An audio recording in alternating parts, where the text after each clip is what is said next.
परमहंस सुखदेव जी महाराज कहते हैं कि परीक्षित आज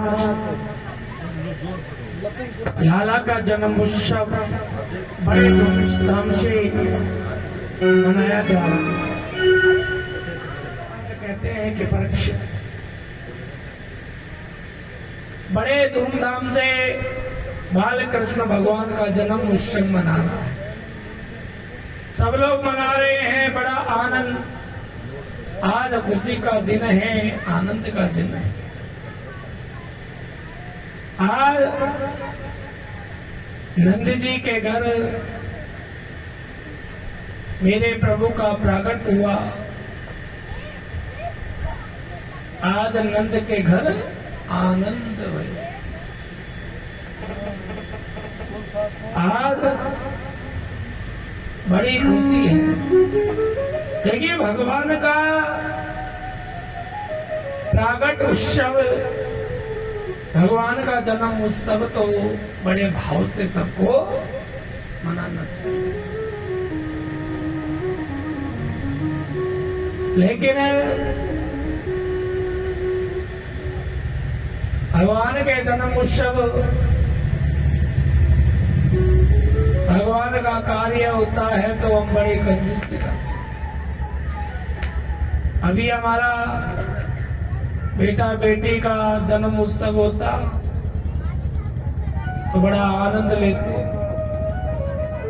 हम अपने बच्चों का जन्म उत्सव मनाते हैं या बेटा बेटी की शादी होती है तो कैसे नाचते हैं, खूब नाचते हैं। लेकिन भगवान के यहाँ शर्म करते हैं।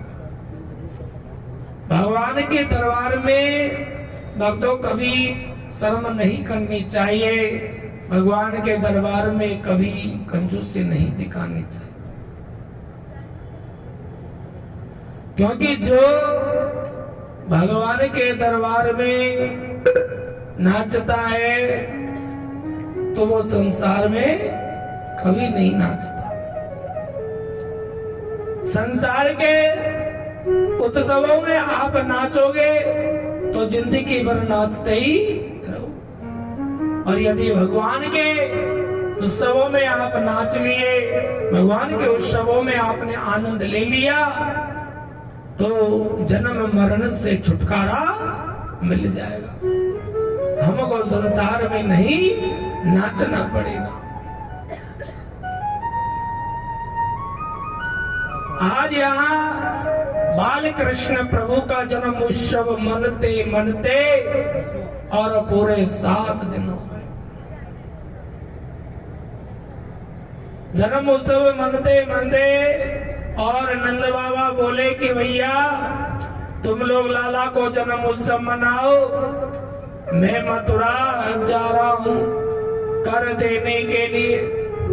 क्योंकि माताओं कंस जो थे बड़े राजा थे और छोटे छोटे सभी राजा कंस को कर देने जाते थे। आज नंद जी महाराज मथुरा गए कर देने के लिए, तो कंस ने 2-4 दिनों के लिए वसुदेव जी महाराज को छोड़ दिया था। तो आज नंद जी महाराज गए तो वसुदेव जी महाराज से उनका मिलना हो गया। और जैसे ही वसुदेव जी महाराज से मिले तो नंद जी महाराज कहने लगे कि वसुदेव जी आओ ते देव की पुत्र कंसेन बेगो हताओ एका पसीटा वरजा कन्या सापी दिवंगता।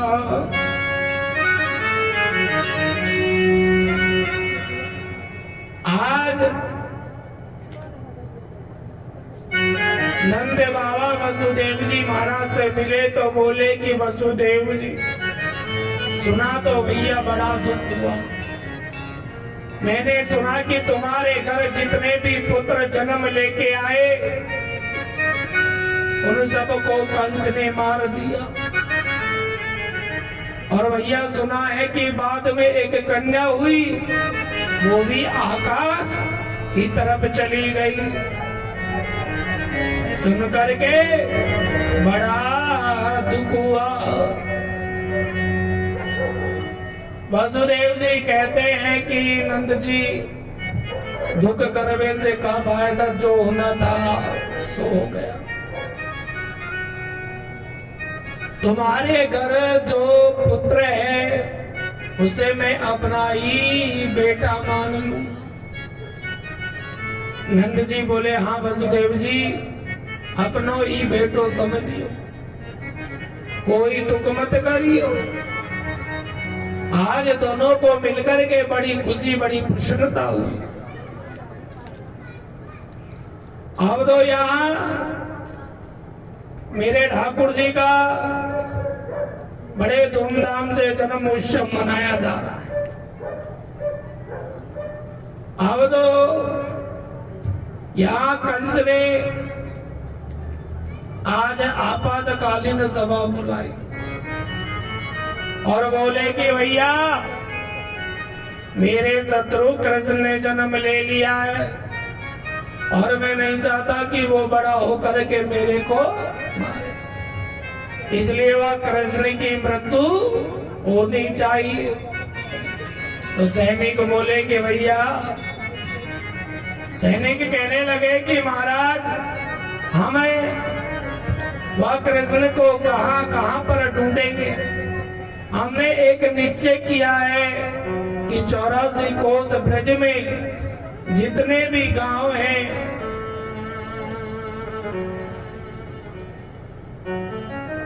और उनमें जितने भी घर हैं, उन सब में वेश बदल करके जाएंगे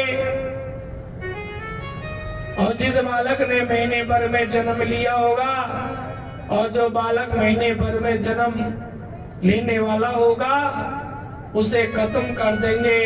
तो आपका शत्रु कृष्ण भी मर जाए। कंस बोले कि ये तो ठीक है, लेकिन तुम लोगों को अपने घर में ऐसे कौन घुसने देगा, कैसे तुम जाओगे। तो पूतना कहने लगी कि मैं जाऊंगी वह कृष्ण को मारने के लिए। कंस बोले कि पूतना तुम कैसे जाओगे। बोले, मैंने एक निश्चय किया कि मैं अपने स्तनों में जहर भर के जाऊं और जहां लोग कृष्ण का जन्म उत्सव मना रहे होंगे वहां जाकर के और कृष्ण के मुख में जहर से भरा स्तन दूंगी और जैसे ही जहर से लगा दूध उसके मुख में जाएगा तो पालने में डाल के भागाऊंगा, फिर मेरे को कौन पकड़ सकता है। कंस बोले, ये तो ठीक है, लेकिन तुम कैसे जाओगे, तुम्हें कौन अपने घर में घुसने देगा। कैसा तुम्हारा ये विकराल शरीर, कैसा तुम्हारा ये काला काला चेहरा, कैसे तुम्हारे ये 5 इंच के बड़े दांत, कौन तुमको अपने घर में घुसने देगा। तो पूतना कहने लगी कि भैया, चेहरा काला है तो क्या, इसमें मैं फलस्तर करके चली जाऊं, फलस्तर करके चली जाऊं, हाँ, जिससे किसी को भी मालूम नहीं चलेगा।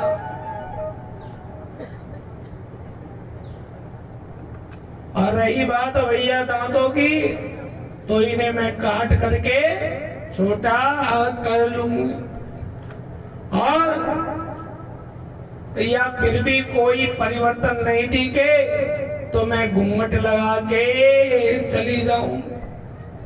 अब घूंघट में कौन देखेगा हमें कि ये राक्षसनी है या कोई देवी है।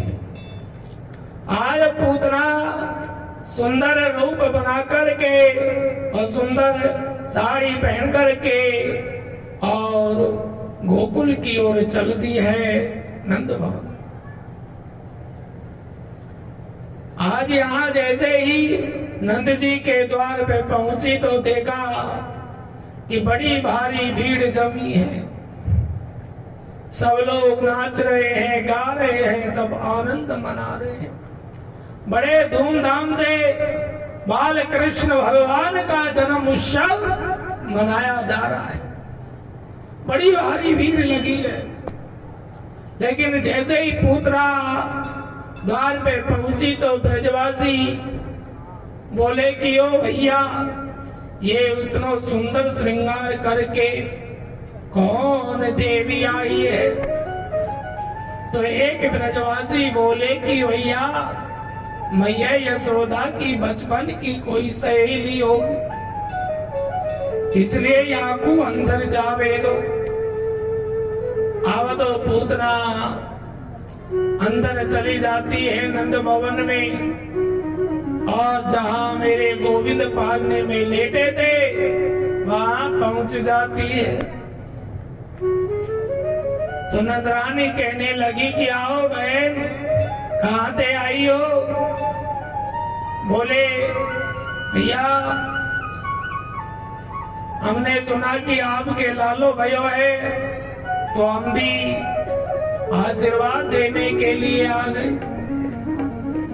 बोले बहन, आप सबके आशीर्वाद से लालो भयो है, लाला को खूब आशीर्वाद दीजिए।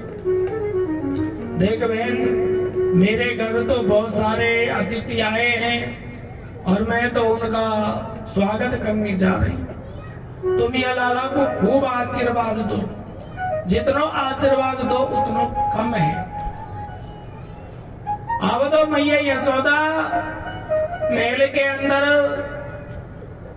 अतिथियों का स्वागत करने के लिए चली जाती है। पूतना ने देखा कि सब लोग नाच रहे हैं, गा रहे हैं, सब आनंद मना रहे हैं। अब तो पूतना जो है माताओं पालने के सामने खड़ी हो गई, मेरे गोविंद के सामने। आज भगवान के सामने आकर खड़ी हो गई और अपने घूंघट को हटाया और मेरे गोविंद को देखा।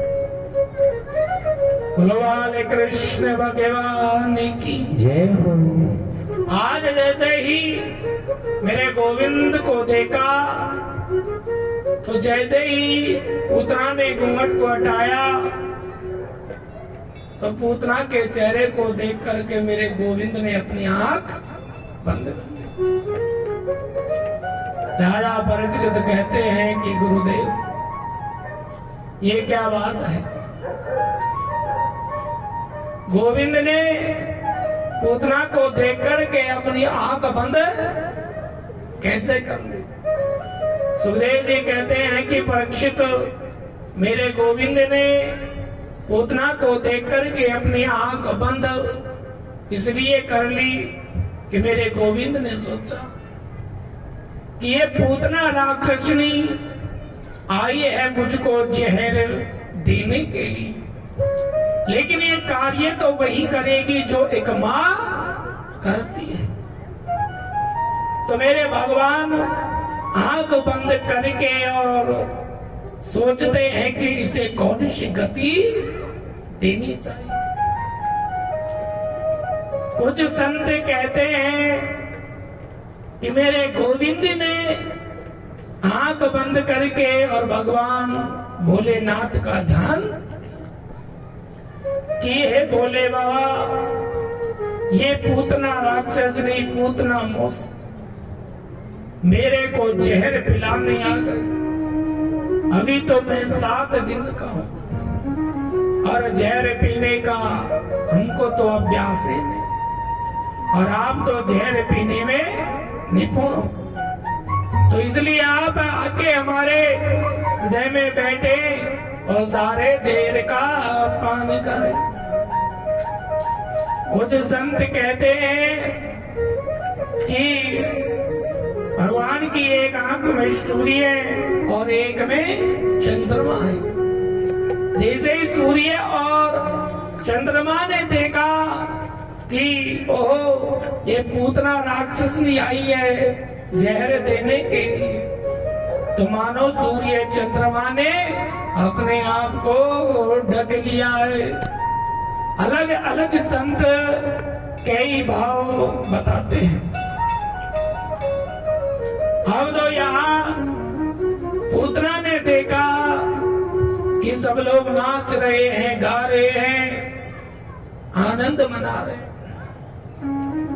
पूतना ने देखा कि मैं इसे गोद में लेकर और जैसे बड़ा स्तन इसके मुख में डालूं, और जैसे ही जैसे लगा दूध इसके मुख में जाएगा तो 1 मिनट में पालने में डाल करके मैं भाग जाऊंगी, फिर मेरे को कौन पकड़ेगा। अब तो पूतना ने मेरे गोविंद को पालने से उठाया और अपने गोद में लिया, और मेरे गोविंद को गोद में लेकर के जैसे बड़ा स्तन मेरे गोविंद के मुख में दिया। अब तो यहाँ भगवान दुग्ध पान करने लगे। दुग्ध पान करते करते और यहाँ मेरे गोविंद प्राणों का पान करने। अब तो यहाँ 1 मिनट हुआ, 2 मिनट, 4 मिनट, 8 मिनट, लेकिन कोई असर नहीं हुआ।